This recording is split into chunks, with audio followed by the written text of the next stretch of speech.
Good. Welcome to this tutorial. The first thing we need to do is we need to log into the Amazon cloud. Obviously, Amazon very kindly has provided some instances for us, and Christian is the expert here. But with all modern technology, when you need it, it is playing a little bit not the way you want it. So I'm doing the exercise and Christian does the comment. So that is international teamwork now. So I'm going to share my screen just to make sure you all can log in, and then we do the tutorial.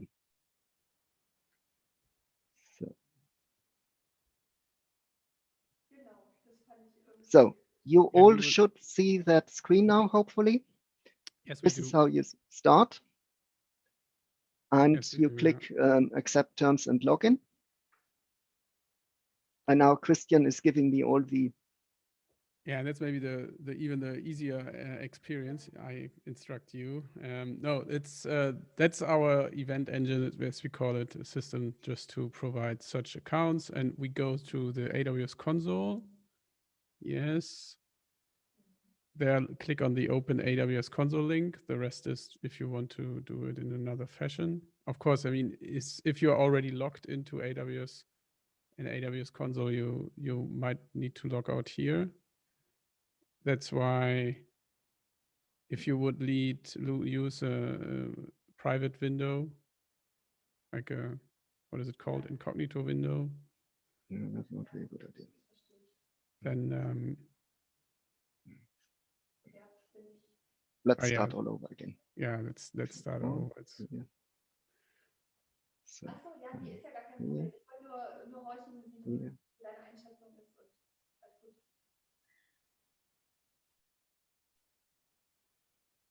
Or you could just log out and then if you click here to log out, click here on the next to the Amazon Web Service sign-in. On the tab you are already in, or you do it like that. It's okay.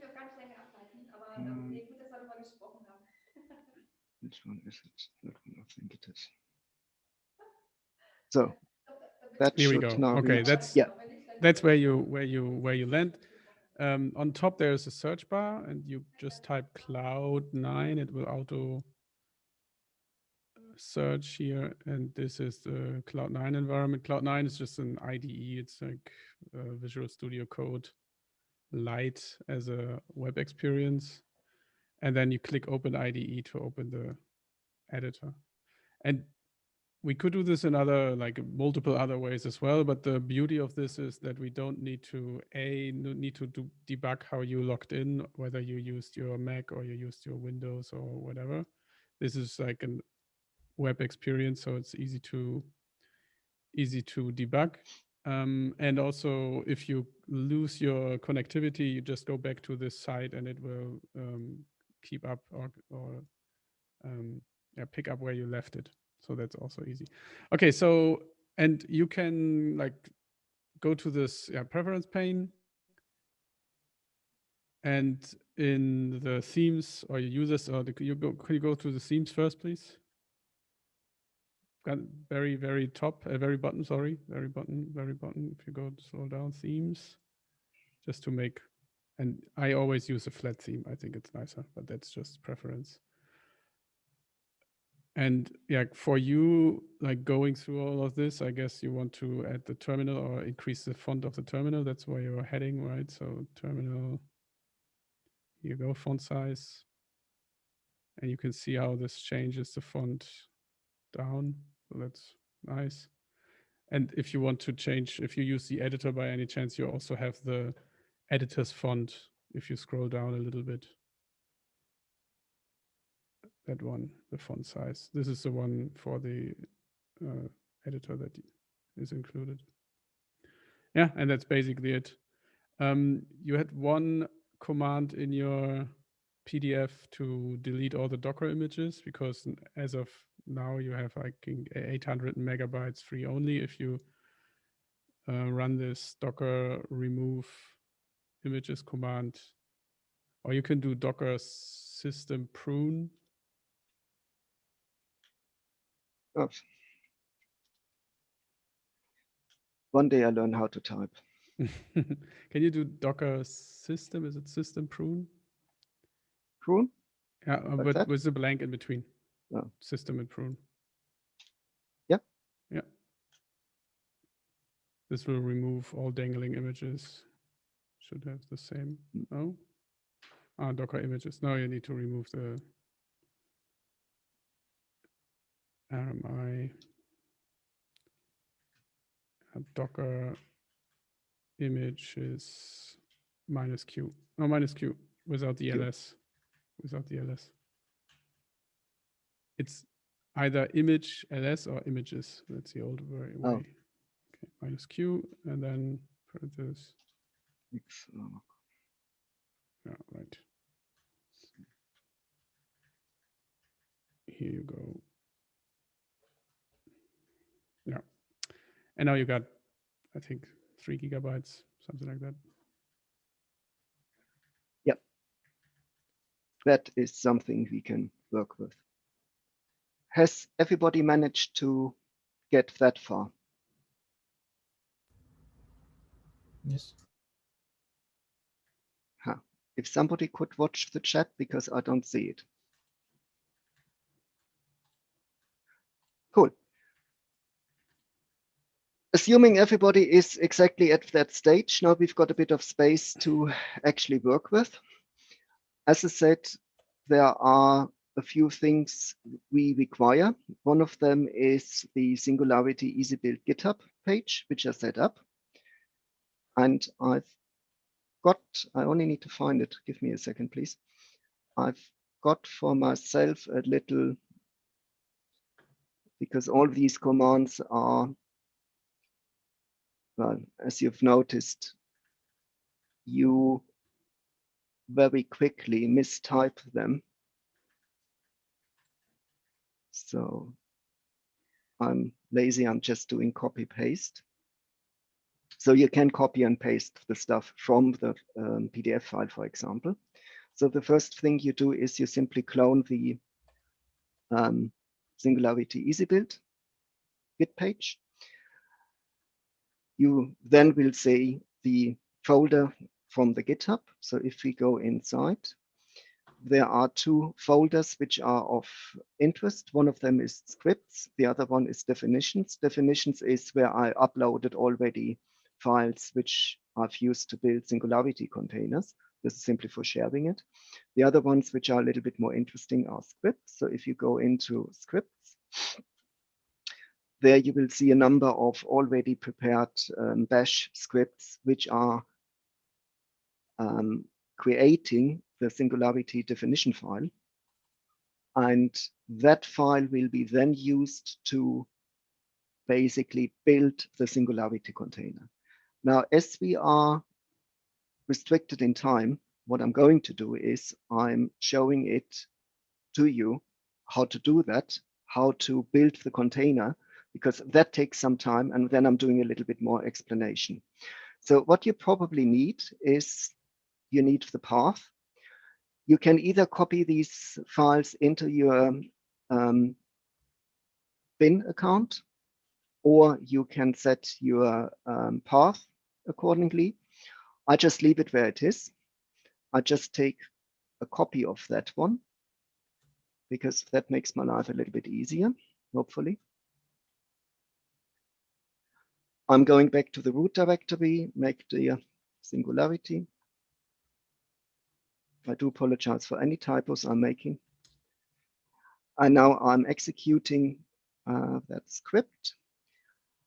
And we are going for the for this one here. That will build a container using CentOS 7. It is using the environment modules, and it is using Python 3, which comes with CentOS 7. That Python is only used to install EasyBuild. If you want to use a different Python, you can build it in EasyBuild. And we need to tell it what to build. And here we only need the name of the file. And I'll tell you in a moment where to get that from. In our case, I suggested bzip2 -10 6.eb.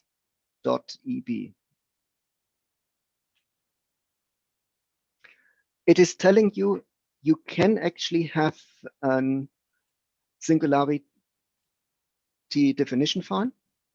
That might be quite handy if you are publishing that and you want to include, for example, author, email. You can put in more stuff in here.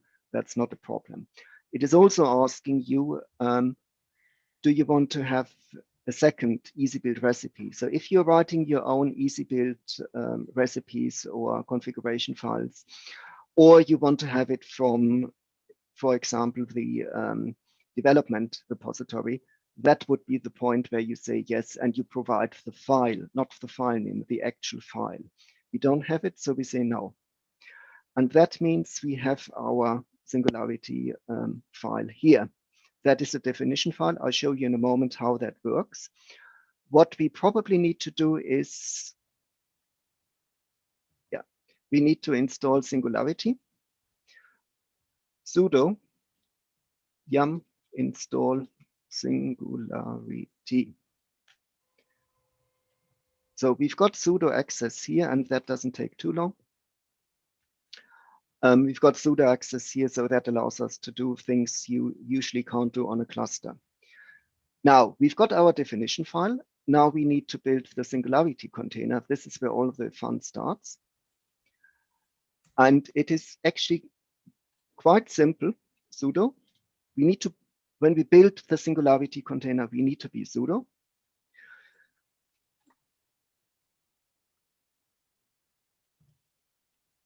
Singularity build, because we want to build something. The name of the image are usually, and I'll scroll up a little bit, use just this bit here. Copy. I'm lazy. Paste. SI Singularity image file. And we are using that. And that should now start and rattle on and does something.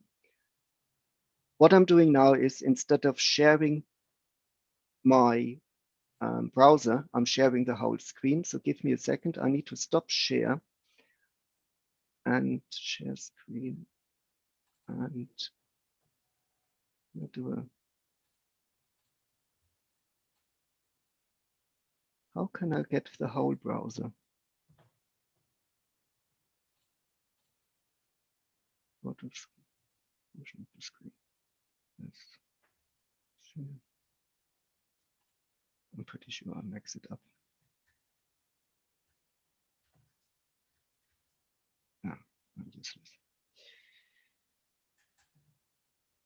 That's the thing. Cool. Whilst, pardon me, whilst that is rattling on in the background, let's have a look at the Singularity definition file. Right at the top here, this is basically where you install a very basic image which can be booted. As you can see, as we are using CentOS, it is yum. That is the version. We are using 7. That is a mirror. Just leave it as it is. And we include yum. The next thing is the post installation. All of that is all post installation. What we are doing is we are updating the image first. Reason for that is the image might be, the packages might be a little bit older. There might be some security problems. So we are updating it to make sure we are having the latest installation. Then we install the packages which are required. Some of them are not required for your particular installation. So I don't think that bzip2, for example, requires the libverbs. I try to build these scripts as, how to put it, as broad as possible. So if you are a little bit more of an expert and you know what you're doing, feel free to modify that. The next bit here is we are installing EasyBuild using pip. Here we simply check, has the user EasyBuild created? If not, all of that bit here is basically configure EasyBuild. Here we are setting up the actual script. So we are creating a script in the home folder of the user EasyBuild. And then here we change the permissions, and here we are executing it. That bit is what I'm explaining in the slides as well. We are tidying up. And down here, all of that is basically then the post installation and so on. So setting up the environment for the Singularity file. Important bit, I have to come back to that later here, is which module will be loaded inside the Singularity container. And here you see the labels. So one of the labels, for example, is the author. I omitted my first name because it's complicated enough as it is, and the email address. And here, for example, it is BZ2. So it's very simple. It's a text file. Once you get to know to it, by all means, feel free to change it. One thing you might want to change is that one here, export EasyBuild parallel equals 4. It means it is using only 4 cores for the build. If you've got more resources at hand, by all means, use it. If you've got less, you might want to reduce it. So I'm stopping sharing that screen now and go back to the browser because we are already done here.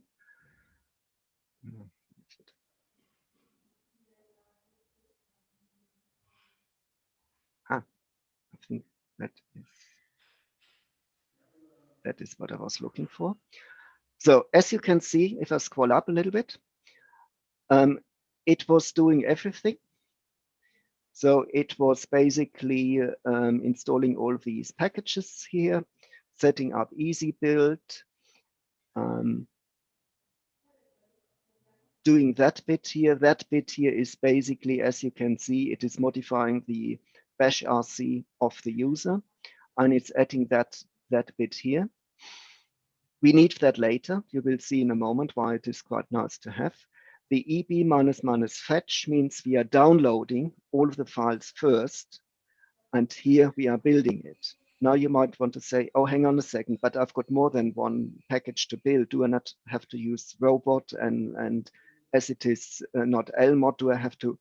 The answer is yes, you have. But what we are doing is we are setting an alias up here. That way, you don't have to remember it because it's all done for you. For the more experts, that means you have to remember that there is an alias set. That might lead a little bit into problems if you're doing specific things. But then you are the expert, I'm pretty sure you will find out. What it's doing here, it's basically, it is downloading the file, then it stops, and then basically it would download the next tarball. Here, EZIP2, it's only one tarball, very easy. Then it's basically processing the downloaded file. The reason why we download first and then basically go into building it, if you want to install R, for example, and you download, build, R has, I don't know how many packages and dependencies. So you're nearly done with your build, and then one of the download fails, not the build, the download failed because there's an internet problem. So you spend 4 hours on your build and then everything is just, well, start again. So if it fails for a download, it fails in the first, say, 10 minutes, however fast your internet is. That is not nice, but you can live with it. If it fails after 4 hours, I'm pretty sure you are a little bit annoyed. So what do we have? That's the more important bit. We've got our Singularity container. To run it, here we do not need sudo Singularity run bzip2. And now what we want to run, bzip2 help. And it is printing out the version. Now you might say, oh, okay, hang on a second, ignore that alias pass at the top. I've got no idea where that is coming from. Now you might say, yeah, but that's the bzip2 from the system. Let's check.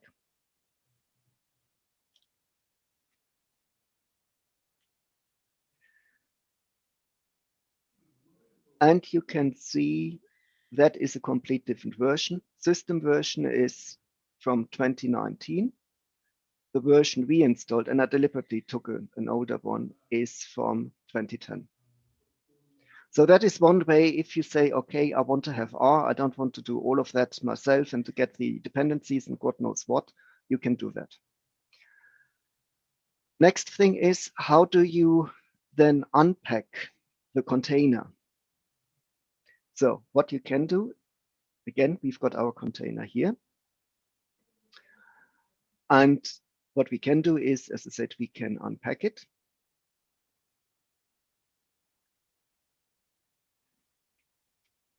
Here we need sudo again. Build -- sandbox. That basically gives you a root environment. And I'm naming that Cmake 3.12.1 hyphen, and I copy the rest because if that is working the way I wanted. Copy, paste. So. And that image is based on my Singularity container. So that takes a moment.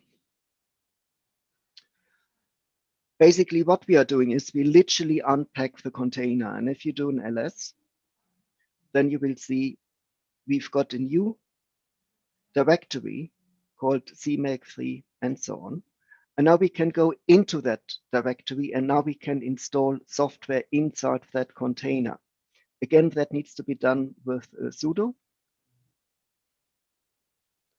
Command here is shell -w for write. And then you've got Cmake. Yeah, okay. If you do a who am I, that should come up as root. We do not install software as root, not with EasyBuild. So we do su -l to get the login.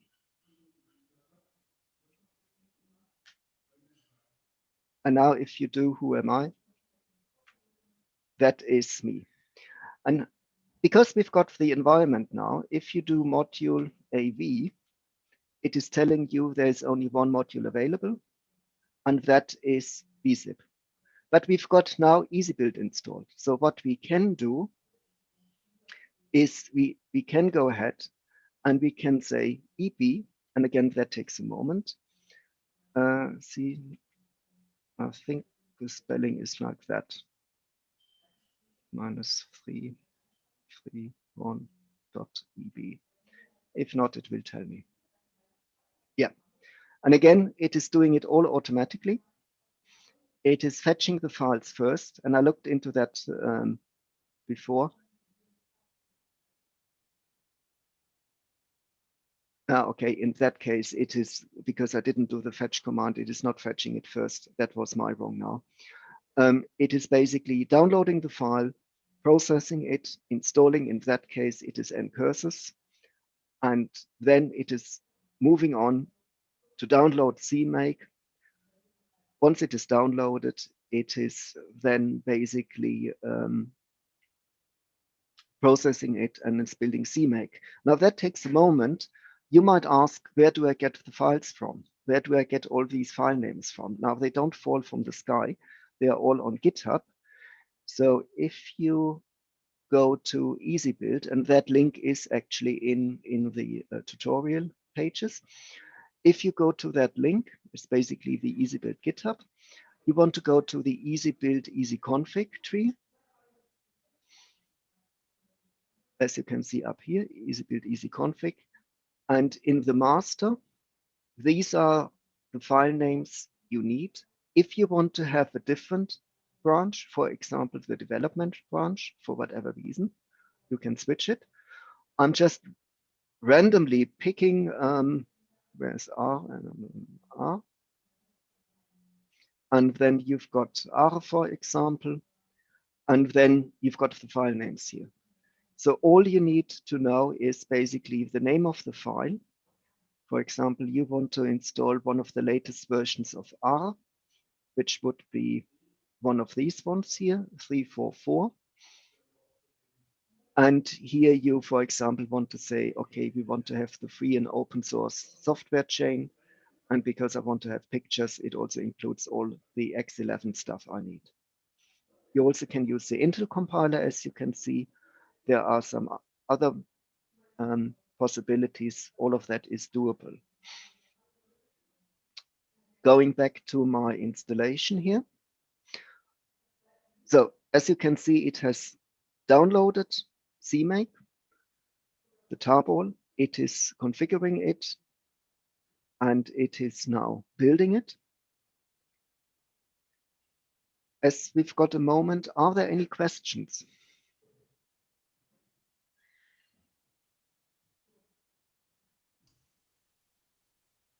If somebody could. Yeah, so for questions, make sure you raise your hand in Zoom. You won't be able to unmute yourself. Or ask them in the Slack channel, either the workshop channel or EUM, and we will pass them to Jörg.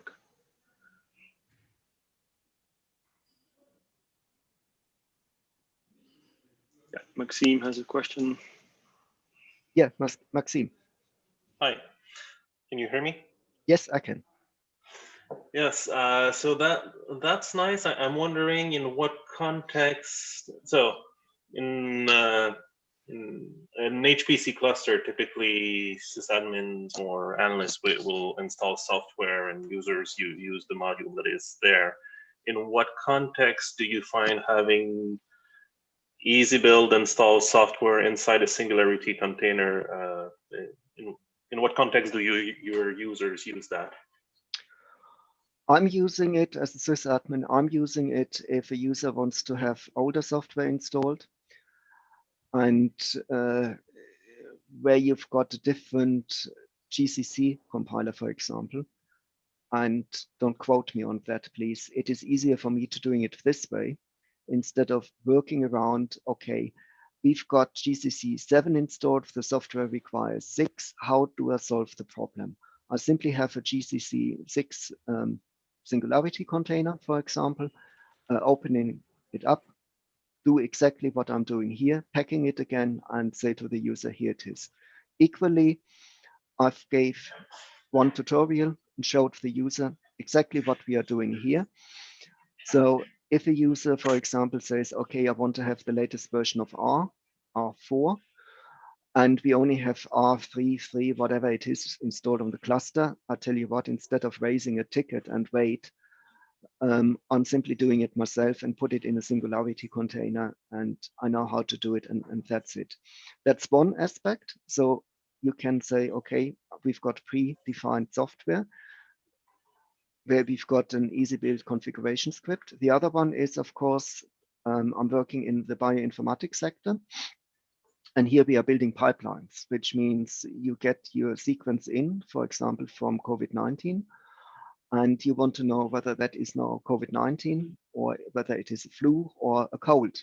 Patient is downstairs and really wants to know what is going on here, and it's frightening. So you can't wait forever. So here we can provide to the clinician Singularity container and say, okay, all you need to do is run that script, which in the background basically is using the Singularity container where we've got the pipeline installed, and this is your outcome.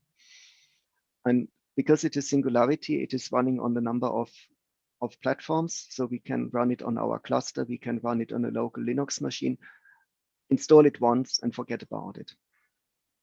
Does that answer your question? Yeah, it does. So that's done now, which is quite good. So if we are doing now module AV again, here we've got our BZ2 and our ncurses 1. So that is quite good. There's one more thing we need to do, and we should not forget that. We become root again by simply exit. We go to the Singularity container root directory, and there is a file called environment. There was one reason why I done that. because I need to copy that. If you open up yum install Vim, I'm a VI person, so you have to apologize. If somebody wants to use Nano, Pico, Emacs, I'm not having any opinion here. If you're opening up that environment file, you see currently it is loading the BSEP2 module, but that's not what we want. So we just change that over. I hope that is working now. No, I hate that.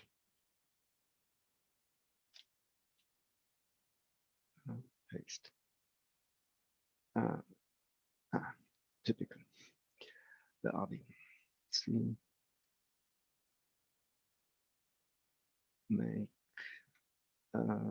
3, 3, 1. We change that over to the module we want to load.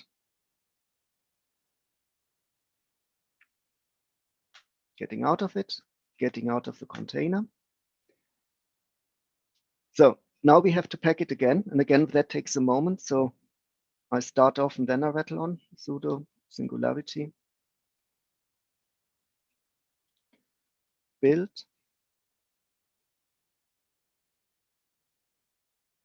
And here we can say, oh, sorry. So now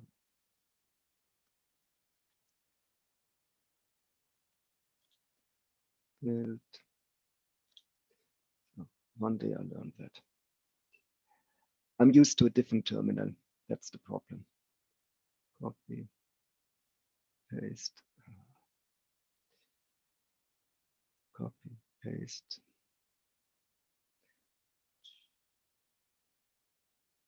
Oops. Ziff. So sudo Singularity build the name of the container and what it is based on. In this case, it is my root environment. So let's hope that is working. And it does basically, in some respect, the same as it has done before, but instead of using a Singularity definition file, it is actually using my root environment. So that is a very good way if you want to install software which is, for example, not part of the EasyBuild software stack yet, because it's either too new or it is too specific and nobody has actually created an EasyBuild config file for it, or it is not one piece of software, it is a whole pipeline. So if you are a bioinformatician and you want to develop software, that might be, for example, a very good idea because you've got the latest tools, which might not be around on your cluster. So these containers give you quite a bit more flexibility. And on top of it, my understanding is, and I haven't tried it with Windows, I'll put my hand up here, but it should run under Windows as well. Definitely Linux, as you can see, and it does run under Mac. If you want to build a container under Windows and Mac, there is the Virtualenv. No, there is a project which allows you to do it, which is basically Vagrant. Vagrants. Thank you. Which is basically utilizing the Oracle virtual machine. But you can do that all command line. So you don't have an X interface, you can do that all command line. So if you've got a Debian desktop, for example, and you want to build CentOS, I've got the CentOS container. So I just move into the container and build my Singularity container. And Vagrant is also providing a Singularity container. I'm not quite sure how up to date that is because I'm doing things differently. So you can run, for example, a Debian Singularity container on a CentOS machine or on Mac and so on. We've got our container, hooray. Here it is. So Singularity, run, Cmake, ziff, Cmake, do something different version. That's interesting. Okay, it prints out after the error message that is Cmake version 3.3.1. Let's see if the help is working a little bit better. So it is generating the help as you would expect. And hopefully it does tell you. No, doesn't tell you about version up here. Sometimes it does. Again, if you want to say, okay, that is now the one which is installed on your cluster, again, I'm doing the version one, and if I type Cmake,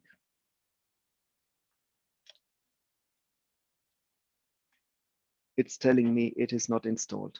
So just to demonstrate, we are actually using the Cmake inside your cluster. Now in the tutorial, I think right at the end, I've got an exercise that is something for you. If you want to play around, I provide a Debian container just to demonstrate that. I provide a Debian container, which is in one of the S3 buckets. There is a very long string with a small font because I wanted to have it as one string. If you do the AWS S3 copy and then that whole URL space dot, it is copying the container over. Be careful that container is not exactly small. I think it's about 800 megabytes. So it's not a small container. But basically that gives you GCC 930 with the environment modules, and it is a Debian distribution. So you can basically unpack the container if you've got enough space. So you might want to delete a few things. You can unpack the container. Bear in mind, when you are unpacking the container, because the container is compressed, it will get larger. So you need to bear that in mind. You can unpack the container, you can go into the container, and you can play around. You can install software, you can see what is around.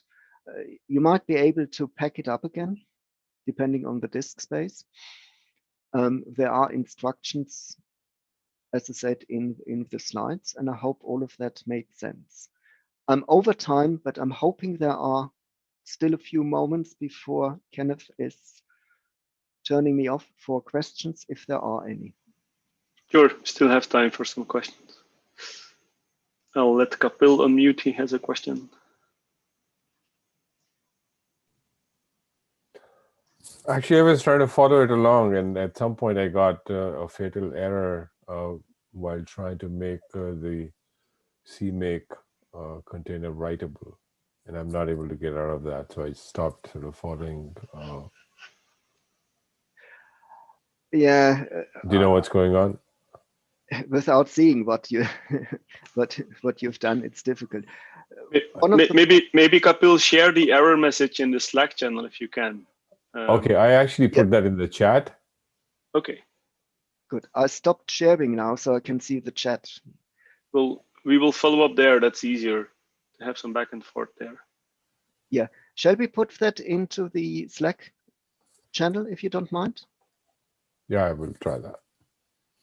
Just copy the error over, and I will be around. Obviously, I want to listen to some of the talks, but I will be around, and then I can could not open image. Pardon me.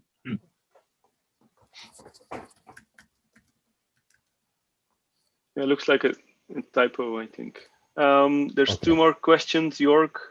Yeah, sure. So Sebastien Barrett was first. Let him unmute. Yes, thanks. I was wondering if you start to really build for your bio application about the sizing of your Singularity image, because right now we have installed nothing, nothing with the toolchain or whatever, and we already consuming 330 megabytes. So I was wondering in general for your Singularity image, if you start to have some stronger software environment that requires a full toolchain, etc., how you deal with that? Unfortunately, the containers are getting quite big then. That is something I'm perfectly aware of. And they can get up to a gig over a gig if you're installing R. So they are getting quite fat. I think that is the difference between Singularity and Docker. In Singularity, you've got a full-fledged environment. In Docker, you've got a more stripped-down environment. So there might be many things inside of the Singularity container you, strictly speaking, might not need. But the flip side of that is, of course, it is portable. So it's one of them. I don't know. So yes, they can get quite big. Absolutely no question about that. It's just the way it is. So most of the, just to give you a few numbers, most of the FOSS containers I'm having, FOSS 2019A with CentOS 7, for example, is 948 megabyte.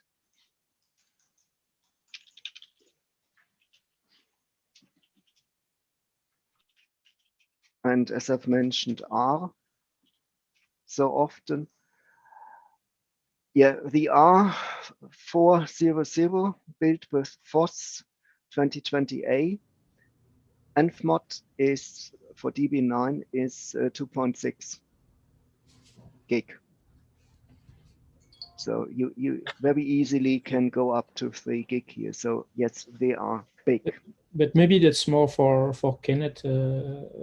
Maybe it would make sense for every toolchain, maybe to provide a base image Singularity that contains the initial toolchain, because then it's hard to build anything on top. We actually have some of those already. I didn't know. Yeah, but we created some. It's not the very latest EasyBuild version, and probably not the latest toolchain version. But we took that approach for the EasyBuild tutorial, and I will put the link in the Slack channel for that. So there we were also using basically the same environment that the org is playing in, the Cloud 9 environment, and we were actually letting people. I think it was Docker, not Singularity, but we created Docker images with the pre-installed software stack in them. That, for example, had, I think, a full tool chain, so MPI and FFTW and all of that already in it. And then they were building actual proper software with a proper tool chain on top of that. Currently, we don't have a collection of containers for different tool chains or anything like that. It's possible, but yeah, somebody would have to actively follow up on that, or we would have to make that fully automatic somehow and have enough resources to build those containers. There's options, and GitHub has its own container registry now. So rather than using something like Docker Hub, we will probably park containers there, since most of what we do is in GitHub. But that needs to be backed by sufficient resources to build those containers. That's not something you can do in GitHub Actions, the CI environment, for example. You only get 2 cores, and you get, I don't know, half an hour or an hour to run tests in. And there's no way we can build GCC or FFTW with 2 cores in an hour. That's just not going to work. So if there's a lot of interest in that, yeah, as a community, we could definitely take a look at that. And yeah, I would. Sorry, one question. You initiate that also with environment modules, the TCL C version or LMod? Oh, I would have to check what we did. I think we were using LMod there, but I'm not sure. But you can do both, and yeah. From a user point of view, there's not a big difference as long as you do basic stuff. Okay, thanks. Yeah, the scripts I'm providing are using LMod because it's easier for EasyBuild. It's more leaned in that direction. Unfortunately, on the cluster, we are using the environment modules. And when I first started using it and using LMod on our cluster, even though it is a container, the way our cluster is set up, something was leaking either into the container or out of the container, and the modules were not quite happy. So that is the reason I switched over to use the environment modules. I see there's lots more questions. Since we want to prepare for the next talk, get Shazab set up well in time, I suggest we move this to the breakout room. So let me create that and make sure everyone I'm just doing that. Okay, go ahead, Oke. Yeah, I'll let you do that. So we'll set up the breakout room. So if you have follow-up questions for York, please jump in there and we will make sure you can unmute yourself and that York can answer your questions. And with that, we will end the session here and end the stream here so we can get set up for Shazab.